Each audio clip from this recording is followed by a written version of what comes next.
Les élus intercommunautaires ont tenu jeudi dernier la séance mensuelle. De nombreuses délibérations variées à l'ordre du jour, dont la valorisation de notre patrimoine.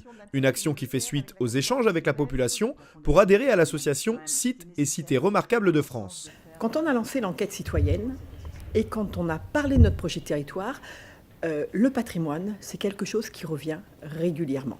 Et on s'est dit, on a un patrimoine riche, méconnu ou mal connu. Donc l'idée, c'est de créer un inventaire, de se faire un inventaire pour pouvoir ensuite le mettre en valeur et en profiter pour communiquer sur toutes ces pépites qui existent sur notre territoire. Toutes les communes ont une richesse. Alors le maire ou les plus anciens vont la connaître, mais pas les autres. Donc l'idée, c'est cette notion de partage du patrimoine extrêmement riche de notre territoire. Une nouvelle fois, les nombreuses délibérations pour l'approbation d'aides aux entreprises en développement confirment le soutien constant et répété de l'intercommunalité au monde économique. C'est hyper important parce que c'est quand même le moteur de notre communauté de communes. L'économie, on l'a dit dès le départ, ça doit être ce qu'on met en avant le plus sur notre grande communauté de communes. Et en effet, on est aux côtés des entreprises, on tient à le dire, on les accompagne dans leurs projets d'investissement tout au long des mises à niveau de leurs établissements. Quelques mises à jour des membres des commissions ont été effectuées, un travail de l'ombre souvent méconnu de la mission des élus et pourtant essentiel au fonctionnement et à la préparation des projets. Pour l'anecdote, lors des vœux du mois de janvier, je suis allée dans une commune, comme j'en ai fait pas mal, et il y a un élu, maire, qui me dit « Eh bien voilà, on s'est réunis 200 fois sur l'année 2018. » Je lui dis ouais, « 200 fois ?»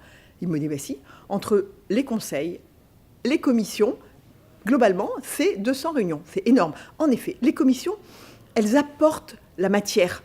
En fait, elles ont une thématique, elles ont un travail, et elles alimentent, elles s'enrichissent d'expériences, elles font ce petit travail de fourmi qui nous permet, nous, après, en bureau, puis en conseil communautaire, d'aller vers une orientation ou de ne pas y aller, selon l'expertise qui en est faite. Pour conclure, une nouvelle marée noire menace nos côtes et la présidente a souhaité adresser un message clair à la population et aux élus. Je tenais vraiment à en parler parce que si aujourd'hui les nouvelles que nous avons sont plutôt rassurantes, mais en étant un petit peu égoïste pour nos communes littorales, ça ne l'est pas pour nos collègues un petit peu plus bas, et puis pour nous, on ne sait jamais.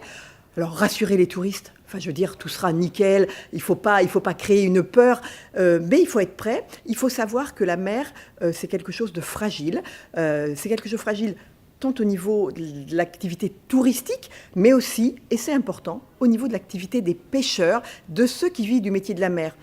Je l'ai dit tout à l'heure, un pêcheur, c'est 4 personnes à terre qui travaillent, donc c'est quand même un sujet extrêmement important sur notre territoire.